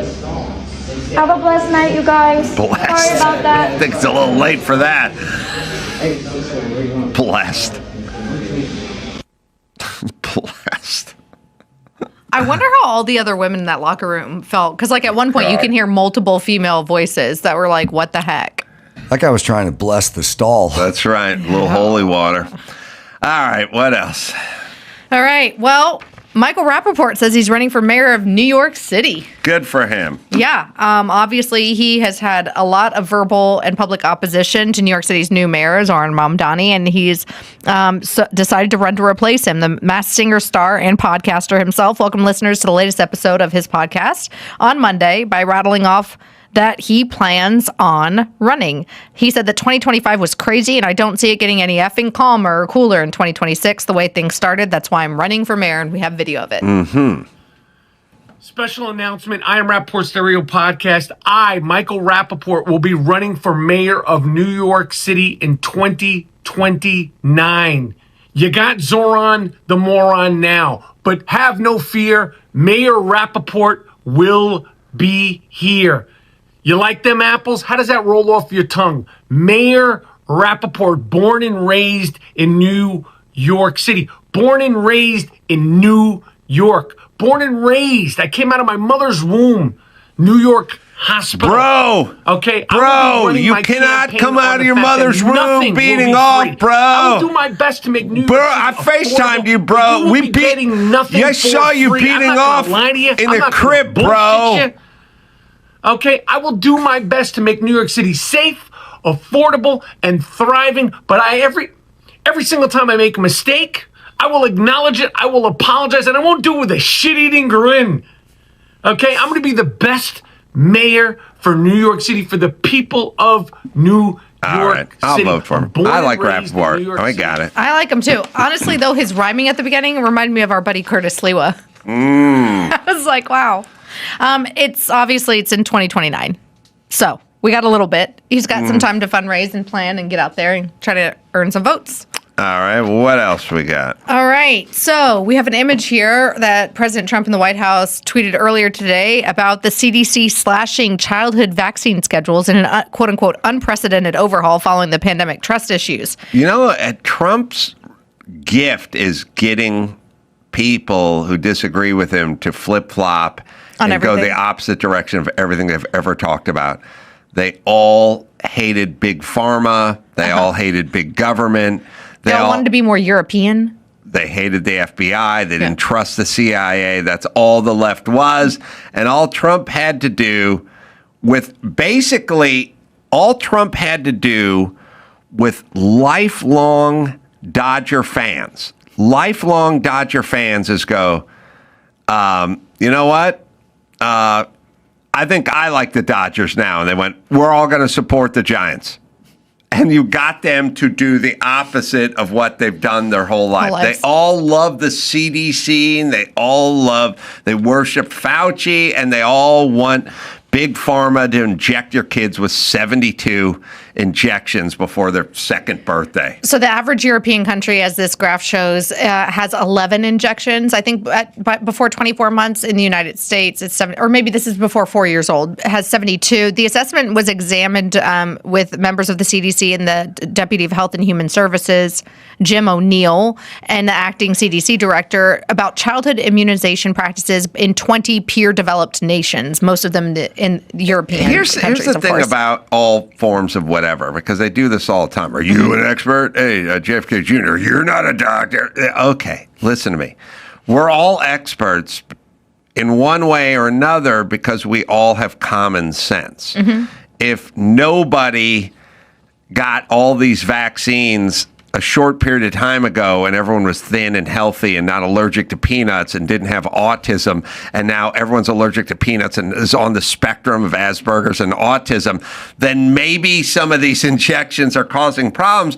But maybe, just maybe, the average human being doesn't need 72 injections before their second birthday. You don't have to be an expert to have that thought. Well, and what's funny is, once again, leftist countries that say that we should be more like other socialist nations around the world with an international consensus that strengthening transparency and informed consent and having fewer vaccinations, it actually increases vaccination rates, which is kind of fascinating. That's what their studies showed, is that the assessment concluded that the United States does not achieve higher vaccination rates than countries with recommended fewer vaccines. What does that mean? So I think that like the fewer vaccines you're telling a new mom to get for her baby, she's like, okay, cool. But when you're like, yo, within the first 6 weeks, here's all the shots we're giving your kid, vitamin K and Hep B and, it's also, all these things, it's a little overwhelming and moms tend to say no. Oh, I get it. Okay. So like in the United States, even though we have more vaccines available to people, people don't opt for them as much as they do in other countries. Yeah. Well, look, after COVID, sorry, no more experts. Don't believe anyone with anything. I don't. You guys all lied, and now CDC, I just assume, is a corrupt organization. There's so many recommended vaccines for children. I mean, and a lot of them make a ton of sense, right? Like measles, mumps, rubella, polio, etc., right? And even NPR had to admit this morning they were very upset about this when I listened to Up First, but they admitted that all CDC recommended vaccines will remain fully covered by insurance without cost sharing. Yeah, I mean, look, the natural immunity part, which they didn't want you to get into during COVID, there's a big problem. The problem is our body needs to be stress tested a little. We need some pushback. Our immune system needs to fire up and fight, And I've had it happen always in my life because I'm the never go to the hospital guy. People go, I'm sick. I'm going to I'm going to urgent care or whatever. And I go, ride it out. And they go, no, I got to get some antibiotics or some whatever. And I go, just ride it out. Your body knows what to do. Your body will fight it off. It's going to take a few days. Yeah, but I want to go to urgent care. And it's like, all right, what you're doing is you're robbing your body of the ability to activate and fight it off. Especially because now we know, I mean, thank God for antibiotics. Sometimes they're necessary, but I think because when people are using antibiotics too soon and too frequently, it's affecting their gut health negatively. Like you've talked to Dr. Amen about this before. They're fucking your entire system up with all the stuff you're putting into your body. And how important gut health is to like literally the rest of your body. I have these conversations with people who have lots of gut problems and who take lots of stuff. And I go, I don't take anything and I don't have gut problems and I'm never going to. And they go, well, here's something I got to take for my gut because of the gut problem. Like Bagats. Every third commercial I see on TV, someone's guts being strangled by Ivy. And it's like, what is going on with all the gut commercials? It's Ivy. What did Ivy do? Ivy strangled the life out of your lower intestines. And I'm like, look, something is going on that everyone has a bad gut. And I have a gut feeling we're doing something wrong. Maybe we're eating the wrong foods. We're over-medicating their problems. I will explain it as easily as the Amish. The Amish kids don't have any of this stuff. They're out in the dirt. They have animals. They're out in nature. They're you know what they do get, though, unfortunately, at a higher rate? Botulism, because it comes from dirt, and they don't always wash things. They have higher levels of botulism? Yeah. Wow, that's an interesting point. Thank God it's only deadly if it's like under 2. So it's very, very rare. Your body, you cannot. I was literally. Your body can fight off botulism, folks. Your body can fight off everything. I've done it. I've had it happen in my life a million times where I've been sick as a dog and I just lay there in bed. I just sweat it out. I didn't even take NyQuil. No Tylenol for you. No, nothing. But I was watching a commercial yesterday. It came on. It was a dad slathering skin lotion on their infant. And it was like, my first lotion. It's like, don't get caught up on all this shit, you idiot. I don't bathe my children for a while when they're born. Is that weird? No. I'm also a home birth hippie, so. Procter & Gamble and Madison Avenue, whatever, they are trying to sell women all of this shit. Yeah. And you think you're being a good mom by doing all the rubbing and scrubbing and then putting their skin is perfect. They don't need perfect. it. They're perfect. Like no, I know there's no thing on the planet that needs moisturizer less than a 9-month-old. I know. And they just slather them with it, and you're just getting everyone hooked on everything. And by the way, your body, your skin is absorbing tons of shit. Yeah. I'm telling you, everyone, just knock it off. Just Extra virgin olive oil or coconut oil. That's what I did for my babies. You don't have, like, your body. If you rub and scrub something, your body then overcompensates to replace what you just scrubbed off. So don't scrub it off. That's what I'm saying. How do you feel about shaving, though? Because there are some hippies that say, like, oh, you shouldn't even shave or wear deodorant or anything like that. That's a little extreme for me. I get the Tom's natural toothpaste and like the Tom's deodorant or whatever, and I shave usually every couple of days with I don't use shave cream. I just kind of do it wet, steam it up. But the point is use as few amount of products as you possibly can on you and in you. Use the fewest amount in you. In the ingredients that you're even cooking with, right? Like you can make a really tasty meal just using real butter, garlic, and salt. Yes, and also stop with all the rules. Just shut up and eat. I don't want to hear about, I like tomatoes cooked, but I don't like raw. Shut the fuck up and eat. It just messes eat. with my tummy. It's not all about you. Just eat it. Now I'm hungry. I'm hungry too. We're talking about all this food. Somebody order us a pizza. I was saying last night, I'm blessed. I like vegetables. I like everything. And the ones I don't like, I just fucking eat it anyway. Yeah. I don't have a lot of rules about what I eat. Just, first off, eating, it isn't all a pleasurable endeavor all the time. There's a part of eating where you're just literally putting fuel into your body. To do a thing. To perform, to live. You know, it doesn't all, it's not always a trip to Planet Fitness and you're sitting in a stall whacking your meat. Sometimes you just got to put a little fuel in the tank. So this, like, I don't like this, and I'll just fucking shut up and eat it. Just eat it. Yeah, and the whole thing, like when you're making a protein shake or whatever, if it tastes good, you're doing it wrong.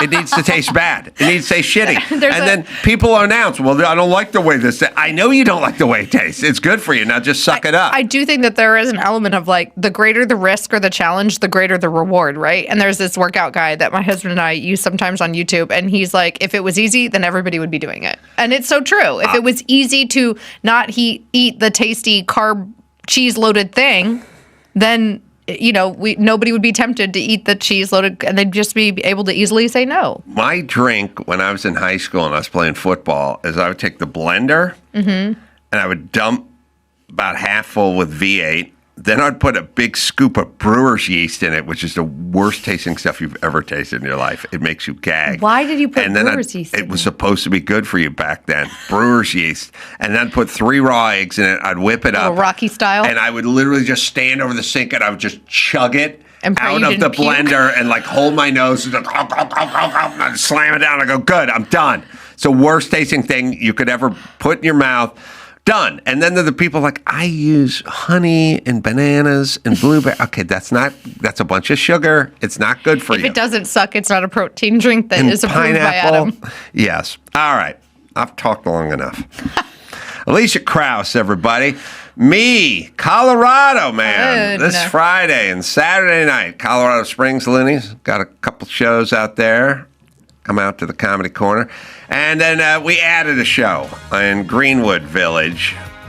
We added a second show. First show sold out. That's in Greenwood Village, Colorado. The Comedy Works, but we added a second so you can come out. Check that out if you like. Alicia Krause, everyone. Op-ed, Washington Examiner. And C. Thomas Howell. 1 Mile. And the sequel, 1 Mile More, in theaters coming out in February. Until next time, it's Adam for C. Thomas Howell and Alicia Krause saying mahalo. All right, so I want to get your opinion on something. Okay. Scott Adams, as we know, passed. Scott was a great guy, and Scott was a thinker. Scott was a real interesting guy. And basically, the way the left works is they inhabit all of the writing assignments for all the magazines and all the news weeks and all the whatever. So when I make a comment about COVID that's controversial, Newsweek has to jump on it with one of their dumb shit writers and write a bunch of lies or stuff that turned out to be lies later on. But that's how they go. Now, these same people have no idea who Scott Adams is in terms of his content. The same way they didn't have any idea about Charlie Kirk, who Charlie Kirk was. They don't have any idea who Dennis Prager is. They don't understand that these people are intellectuals. They're thoughtful and thought-provoking. They're God-fearing. They're like family-oriented. They're good, solid tax-paying citizens. They just didn't come up with their thought process or beliefs overnight. Like it's something specifically with Prager and Scott took decades. Yes. Of life and wisdom and relationship. And reading and talking and conversing and exploring thoughts, exploring ideas, and then arriving at conclusions and places. All right. But the dumb shit at People magazine is never going to look into their body of work. Of course ever. not. Ever. They're just looking at the most controversial thing they might have said. And they're just not on the left. Yeah. There's somebody who's not with them, and their horrible ideas about transgender or gay rights or LGBT or the border or whatever fakakta nonsense that they subscribe to with climate change or open borders or tax the rich or whatever, burn Elon's dealerships, like whatever dumb shit you idiots are doing, Dennis Prager and many others are too smart to go along with your horse shit. Yep. And so there's two groups that go along with the horse shit. There's the dumb shits who go along with the horse shit, and then there's the people in Hollywood who are scared because they want to work again, so they pretend to go along with the horse shit so they can work. Yeah. All right. So then somebody dies. And then somebody's got to handle the news and the obit and what happened, and the person for People magazine, but it would be the same for any rag. They always give it to the angriest 34-year-old chick out there, and then she has no idea who he is. And then so she writes, Scott Adams, disgraced Dilbert creator, dies at 68. Wow. Now, disgraced, right? Then the people that are Scott Adams fans, which are many, although she's not aware of any of them because she's never spoken to anyone who likes Scott Adams because she's at the lesbian parade all day, right? So she doesn't know anybody who likes that. They're always surprised. Like, oh, I've never met anyone who wouldn't vote for Hillary Clinton. Like, there are a bunch of smart people out there that you guys will not expose yourself to. Yeah.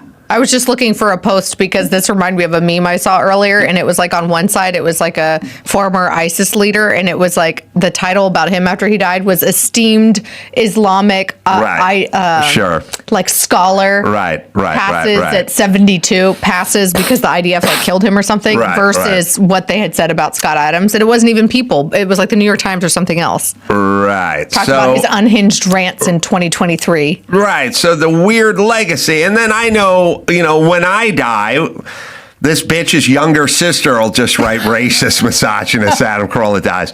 The end. You know what I mean? Like that'll be it. Yeah. And that's how what they love to do is they love to weave in some controversy. But the problem with the controversy is like when you write the obit on Harvey Weinstein or Bill Cosby, then you would be right to work that controversial in there. Scott Adams didn't rape anyone or get caught in some sort of molestation triangle or something. He never drugged women. He didn't do anything. Yeah, What he did is he dared to have opinions that were different than yours. Yep. But you're in charge of writing it. So then, and I don't know how you feel about this, then the internet just started putting her picture everywhere, calling her fat pig. Oh, no. And then she had to take her name off, and then they kept putting her name back on. So the internet reacted hard. Now, I don't really like the doxing stuff and the weight shaming and the all that kind of stuff. It doesn't win anybody over to your side. But if you're going to be sort of inherently cruel, here's all I'm saying. I think what happens is you push people to a point that even if she hasn't been consistently inherently cruel to Scott Adams and his fans, there's a group of the internet that just is constantly hit and seeing horrible cruelty whether it was after Charlie's murder or Scott Adams' death or Dennis Prager's accident, like all this stuff. And like, it's just like they feel so shit on all the time that they feel the need to defend themselves. Right? Yeah, my take is she drew first blood. And while I don't appreciate, you can find some of the comments out there, Andrew, I don't appreciate, the fat shaming and whatever, the doxing and all that kind of stuff. Show a little decorum. The guy just died. You may not have been a fan, but he had many. And you chose to put the word disgraced in there for no reason. And now you're getting disgraced because there's a bunch of pictures of you looking fat and dumb on the internet, and everyone's making fun of you, which I kind of like, in that I hope you slow your fucking roll next time you're going to do this kind of thing. And also, where's your fucking editor? Like, are there any adults in this building I who could just look at this and go, look, the guy died 9 hours ago. He has a family. You're not going to write disgraced on there. He didn't do anything. This is why I'm against the doxing of a woman like this, is she's not the only person to blame. She probably did this because, one, it's what she thinks, and two, because it's what she thinks her bosses want from her. Right? I get it. To use a word of the left, it is a systemic problem within the echelons and the leadership and the powers at play at People magazine that enable her to do this. Yes. So yes, it is her decision to do it, but she is also hankering for a paycheck and an article to get posted. And she's like, yeah, I'll do the obit. I haven't had a piece in a week. This is the thing I was talking about. Right. Abu Bakr al-Baghdadi, a austere religious scholar at the helm of Islamic State, ISIS, terrorist group ISIS, that one, dies at 48. Scott Adams, disgraced Dilbert curator. I know they're so morally bankrupt that they cannot draw a distinction between these. But also, if, let's just say, Mark Ruffalo died, I wouldn't dispatch Donald Trump Jr. to write his obit. You know what I mean? Because I would go, that's not going to end up like a thoughtful. But I wouldn't put this person in that position. I would know that person's not going to write a good obit about this person. The chick with 15 different. Her politics. And Scott Adams' politics. But they don't care. I know they don't care, but expect this to happen. Yes. Is what I'm saying. Yes. And I'm sort of happy for it in that you get what you get. You said something really shitty about a dead person, and now people are making you feel bad on the internet. And I don't know that she's going to learn her lesson. I think she. I think she will in that. I think she's just going to blame it on. No. Here's my whole point. There's two ways you can learn a lesson. You can have some sort of moral reckoning, which she's never going to do. That's not true. You can plant little seeds. It can happen. So that she's not going to have a moral reckoning. My daughter spit in the face of her nanny when she was 2, and her nanny smacked her. And she's never spit on anyone. Now, my daughter didn't have a moral reckoning. She got smacked. Okay. And she shut up and she stopped spitting on people. Yep. This chick's getting smacked right now. And she may not be learning a lesson, but she's going to think long and hard if Dennis Prager passes and she has to go write that headline. She's going to think, I know, knock on wood. No, I'm just picking somebody who's conservative. The point is a big name. She's going to have to think long and hard because she doesn't want to get dragged through the internet again. And there's two lessons you can learn. There's a moral reckoning, and then there's a slap in the face, and she doesn't want to do that. These posts are she has protected posts now. She has protected posts now. Did she have the Miss Piggy profile picture up beforehand, though? Maybe she's in on the joke a little bit. She's like, okay, if you're going to call me Miss Piggy, I'll put up the Miss Piggy pic. I'm just saying, as a person who is fine with disciplining children, not smacking them on the face, but, that I think that, yes, she might pause, but she will also continue to build a case against conservatives, 100%, but she's not writing people, and make herself a victim instead of being retrospective and thinking about what could I have done differently or what did I do wrong. 100%, she's never going to write another horrible headline about a conservative because she got it. Or the alternative is she feels like a victim, she feels like she was justified, and she doubles down and just to please her own. Not in the headline department, I don't think. But she's getting dragged through the internet. She doesn't like. There's 1,000 pictures calling her fat ass, and she hates it. All right. Let me just tell you something on a happier note. Okay. I got a buck slip, I'm happy to say. Everyone get a buck slip. This is the greatest. A little stiff.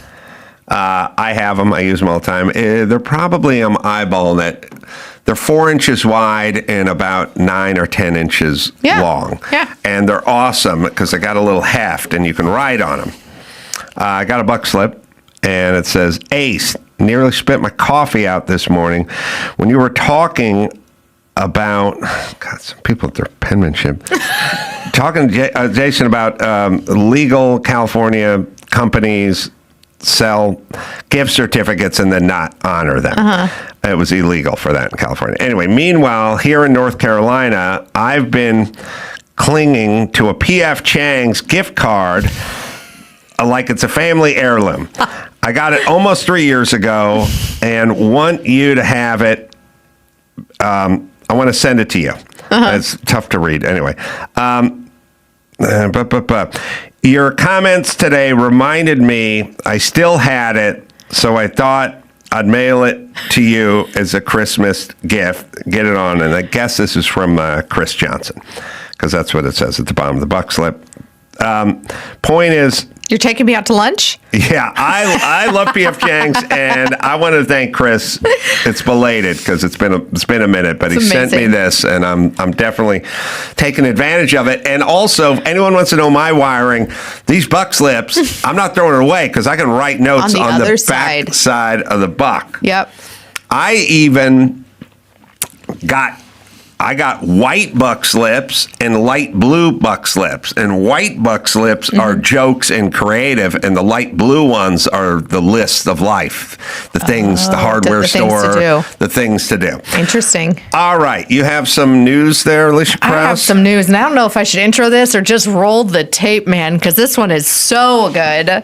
Did you hear about Donald Trump going to Michigan at a Ford plant over the last couple of days? I did hear about that. I saw my friend Jim Farley, who runs a thing, who looks just like Chris Farley, who's related to Chris Farley. All right. So originally TMZ had this video. Now it's gone everywhere. But President Trump flipped the bird at a person who shouted that he was a pedophile protector during a Tuesday trip to a Ford plant in Michigan. A clearly irritated president pointed and twice-mouthed F you from an elevated platform at the heckler. He then extended his middle finger. Sorry, we're there. Like, we're just there in terms of I'm watching Jacob Fry, Mayor of Minneapolis, on Anderson Cooper, and he's like, I will say it once, I'll say it again. Fuck ICE. Yeah. Fuck ICE. It's like, okay, we weren't supposed to be able to do this, and now everybody does it, and nobody cares. This is all the parsley on the side of the plate of life, which is every time you go to a diner in the 50s, 60s, 70s, and 80s, it came with a sprig of parsley. And then everyone would go, why do we need this parsley? I go, because it has to have it. And then at some point it left, and then nobody cared. And it was like, I started off my career, them going, listen, you can say boobs, but you can't say tits. Now, Bob, where are we at with tatas? You can say ta, but not tatas. Like, I was on Comedy Central. They were literally told me once, say women's underwear, but don't say women's underpants. And I didn't know. They had weird rules. Lots of rules. But the point is now everyone just says whatever the fuck they want. They just cuss away, and it's cable. Like it's insane. And nobody cares. And every mayor, you see these mayors, like, the Lakers win the playoffs, and they're doing they win the championship, and they're doing the parade, and then the mayor just gets up there and is like, fuck the Celtics. Fuck, it's like, okay, weirdo. We used to have decorum. Yes. Well, apparently the guy that was yelling at him is a 40-year-old United Auto Workers Local 600 line worker at that Ford factory. His name is TJ Sabula, and he said he was an independent and has, quote, no regrets whatsoever. I don't feel as though fate looks upon you often, and when it does, you better be ready to seize the opportunity. That sounds like Michael Jordan going into an NBA playoff game. And today, I think I did that. He said that it was a reference to the Justice Department's slow release of the files of the notorious late sex trafficker Jeffrey Epstein. The White House was asked for comment on this, and I pulled it up because I found it hilarious. White House comms director Stephen Chung said in a statement, quote, "A lunatic was wildly screaming expletives in a complete fit of rage, and the president gave an appropriate and unambiguous response." Can we play it? Yeah.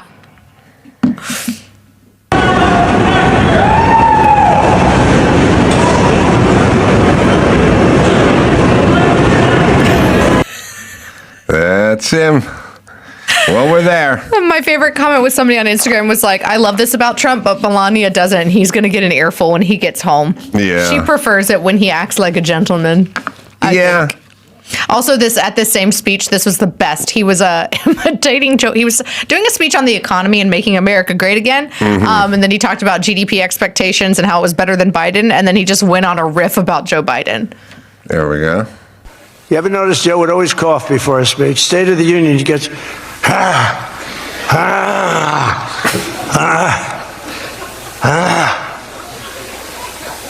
Ladies and gentlemen. And then it would be like very short. Although the one time they had him spruced up pretty good. Remember, he was high as a kite. I'll tell you, there's a thing that you have to be careful of a little bit. And also, fuck Joe Biden. I mean, that guy tried to put this guy in jail, maybe almost got him killed with a bullet. Biden's a horrible guy. He's corrupt. His family's corrupt. He's an insane narcissist, and he hurt this country. So you can say whatever you want about Joe Biden. He's just a race hustler and a liar. But anyway. Anything else? Other than that, I'm a big fan. He's a horrible president, but he was also a race hustler. He just said, anyway, he was horrible for this country. Anyway.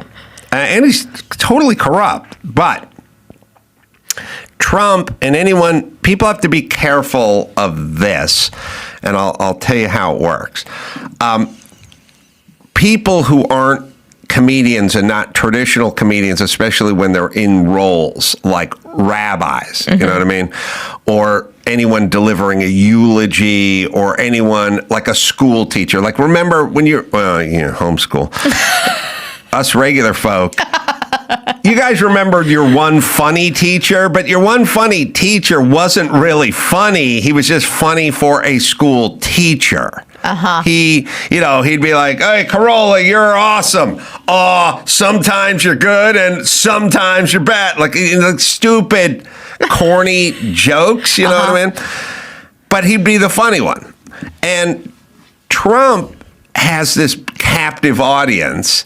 And Trump he loves to perform. Super funny for a president, but not necessarily super funny for a comedian. Yep. But everyone's going to laugh super hard because you don't expect a principal or president or the gym coach to be funny, like or the priest or the rabbi. Like, they can always get a big laugh. Yep. So you have to be careful because it gets easy.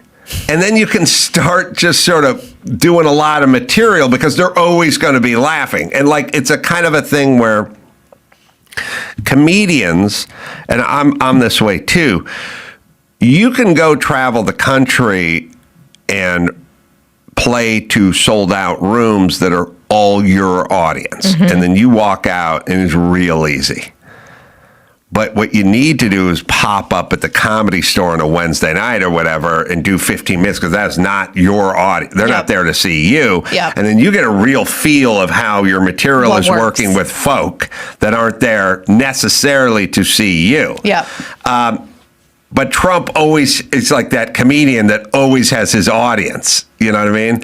Or also, I think with a pastor or a politician, you're also going to get the awe factor that even though clearly there were some people at this Ford plant that weren't fans of his, the vast majority of the people are his fans. So he can do no wrong. So when they're looking at him through that perspective, when he's like, "Hey, everything's cheaper this year," even though it isn't, they're like, "Yeah, it's cheaper." And when he talks about how crappy Biden is, they're like, "Yeah, he's crappy." Or when he does the Biden impersonation, they think it's hilarious because it's your team and we're all inclined at a human level to like, "Hoorah, our team." Yeah, you need to get your art judged by a critic, not a fan.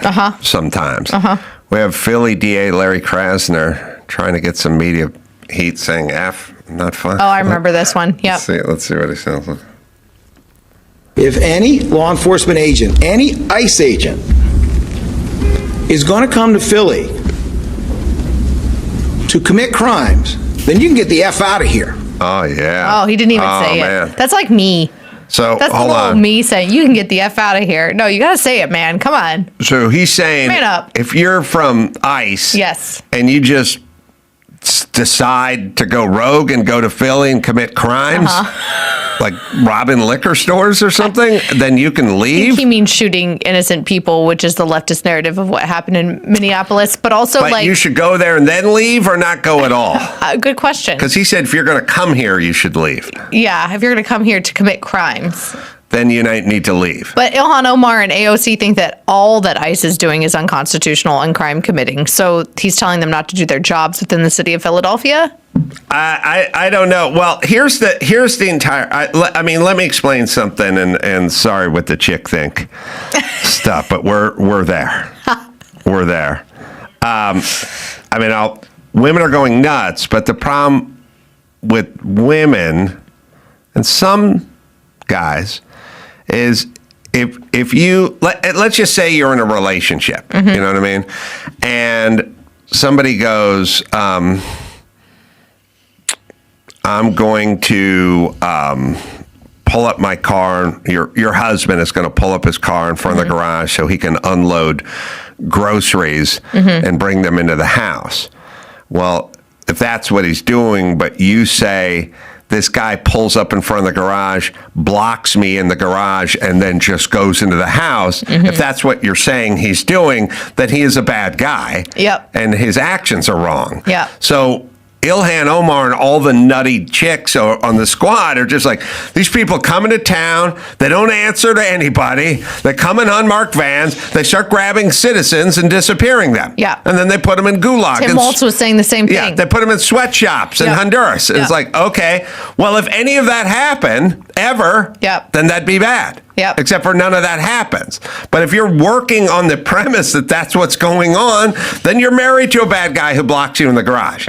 Now, I say the guy pulled up, and maybe the guy could have parked on the street and carried the groceries up into the house, but it was so much closer to pull up in front of the garage, but ended up blocking you in the garage, which you didn't like, but he was doing it because you're performing a service and a task. Yep.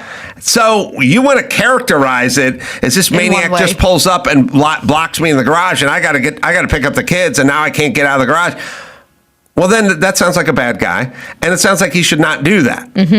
Now, if you characterized it as you assholes left the border open, Congress made laws, and we're just applying those laws using force, essentially, like a police force would do. We're taking, criminals and sometimes pedophiles and gangbangers and murderers, and we're removing them from these societies where they're terrorizing people. Well, then that makes me sound better. Yep. But they never will do that. Heaven forbid. But their problem is always hyperbole, because I stop listening to them. You stop listening to them, though. Right, But if you're the but not the average, dumb- if not you're the the crazy average women. voter Right. who's just listening to a snippet of the news on your favorite country station while you're driving to work at a factory, or you're a stay-at-home mom that's listening to a brief podcast to tell you what's up, the narrative is so tainted. I totally agree, but listen, everybody. Can you please have a little intellectual honesty and read between the lines a little bit? You think these guys are pulling up in unmarked vans, grabbing citizens, and taking them to a gulag? Do you really? And also, how does that benefit them or the president? You're just grabbing guys Joy could Behar have said that voted for Trump. Yeah, it's going to end up in a gulag. First off, this is going to end up in a lot of lawsuits if you're just grabbing dudes who are walking their dogs and sending them to sweat camps. Did you hear about them apparently going to like electric car charging stations and questioning people? And No. I was like, and they were like, this is targeting of a hardworking community. They're trying to target like Uber drivers or something. Right. And I'm like, oh, okay. What? Yeah, to your point, Adam, is people's hatred for one man has rendered them completely incapable of critical thought. I get it, but you're college educated, you speak for a living, and you share news and ideas with an audience. You should be a little critical. But listen, everybody has to do this all the time because there's a micro and a macro version of this. I used to have to do it with Drew all the time. Drew's a little bit of a hysteric, which is weird. Because he's emotionally in tune with, I think, how things affect him and other people. It would happen all the time. He'd go, I was walking through the airport and this woman runs at me screaming in my face. And I'd go, no, she wasn't screaming in your face. She was screaming. I go, okay, Drew. She didn't run at you and start screaming. Well, okay, but she definitely raised her voice a little, critiqued, whatever. But I had to keep telling him that didn't happen. That didn't happen. Somebody has to explain to these people when they're talking about disappearing citizens. Someone has to just go, okay, listen, we don't like what they're doing, and maybe they've crossed the line legally, but whatever it is you're saying is happening is not happening. Yes. You're saying it's a 10, and it's not a 10. I have a clip. Because, my theory is always that women are going insane. They've all been weaponized. Most of it, not all been weaponized. By white liberal men. Right. But all the women that are doing most of the scuffling and most of the battling out there, it seems like mostly women, which is insane. Well, you know why, right? They hate their dads. No, it's from these Race to Dinner, Joy Reid, Joy Behar, Whoopi Goldberg, like all of these leftist people, Ilhan Omar, AOC, that have been telling white women for the last decade, hey guys, you're part of the problem because you haven't spoken up. So now it's your time to speak up because your voices are going to be listened to more, and we don't like white men, so we need white women as allies. So therefore, we're going to have George Soros adjacent organizations train you in how to be these crazy radicals and hinder ICE in their job.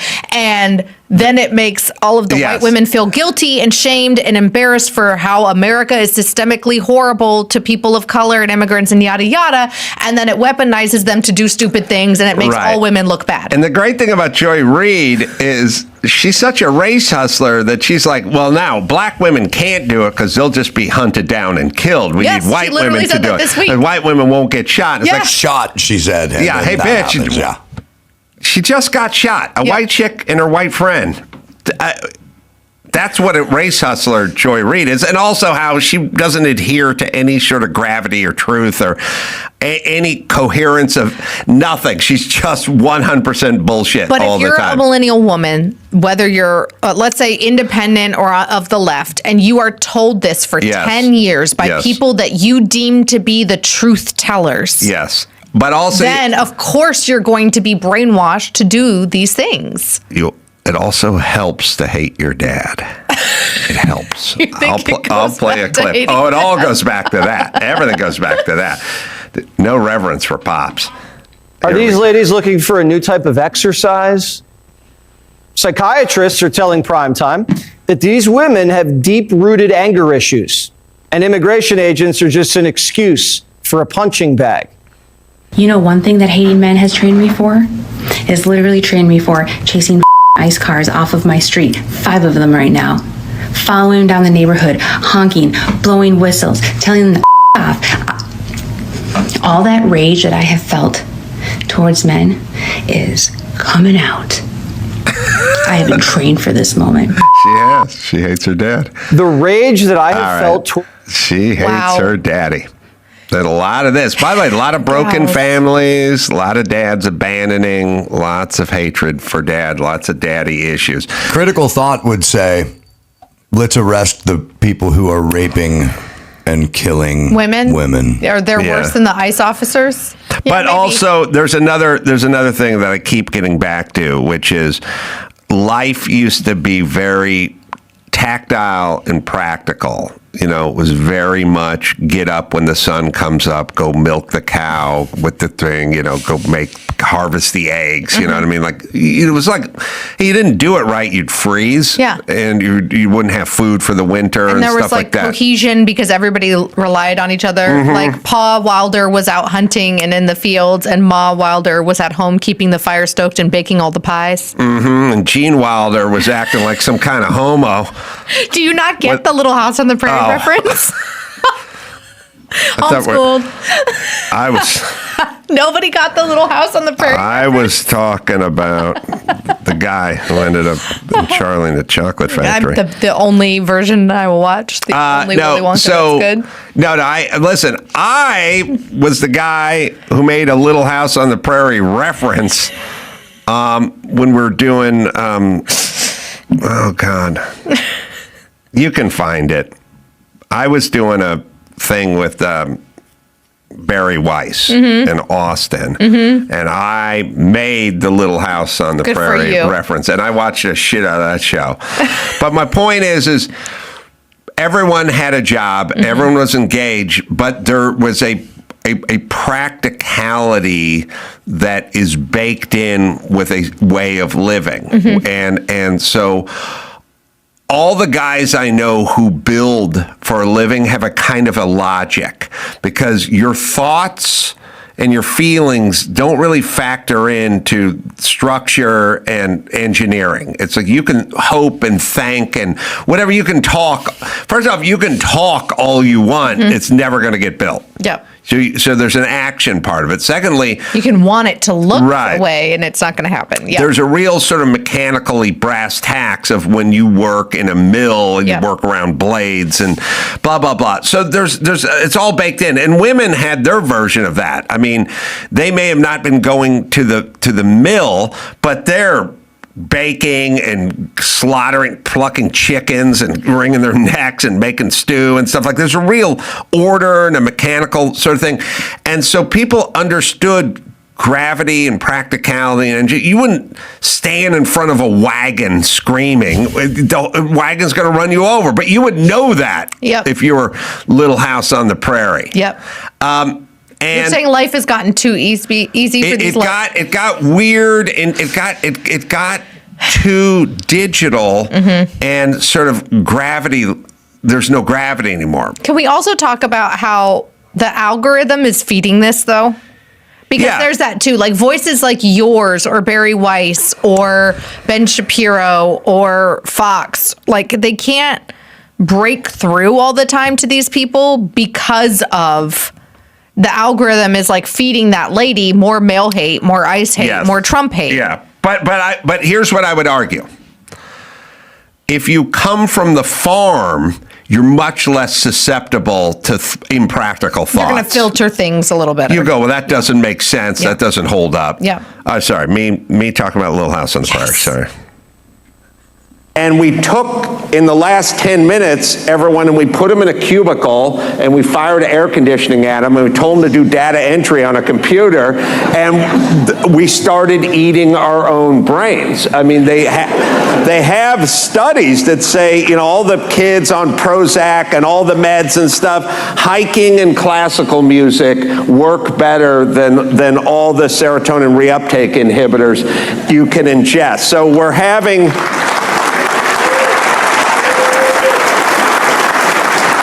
You watch, Little House on the Prairie, no one was depressed. Everyone was miserable, but no one was depressed. All right. So Little House on the Prairie reference. And then a lot of people would tweet me and they go, that was a made up story, I'm like, yeah, I know. I watched it on TV in North Hollywood in 1974. Congratulations on using serotonin intake inhibitors. Without stumbling on it. Did a young Adam Carolla think those words would ever come out of your mouth? Oh, it's not intake, it's uptake. Uptake, okay. No, but I sat next to Dr. Drew for so long that I know what Peyronie's disease is. And I know what Dartic's tunic is and stuff. I know it all stuff because he said it all the time. It's a great joke, and that just makes it more better because more better. My husband and I finished watching the Marcello, what's his last name? That's on SNL that does the really great Sebastian Mandino like impersonation, and he has a whole thing about how his mother had to escape Cuba at 12 years old because the government took her house and how they were not allowed to be depressed or have ADD. Right. And she was like, "Oh, if anybody in this house should have depression, it is me." Or your ADD? No, I will give you ADD.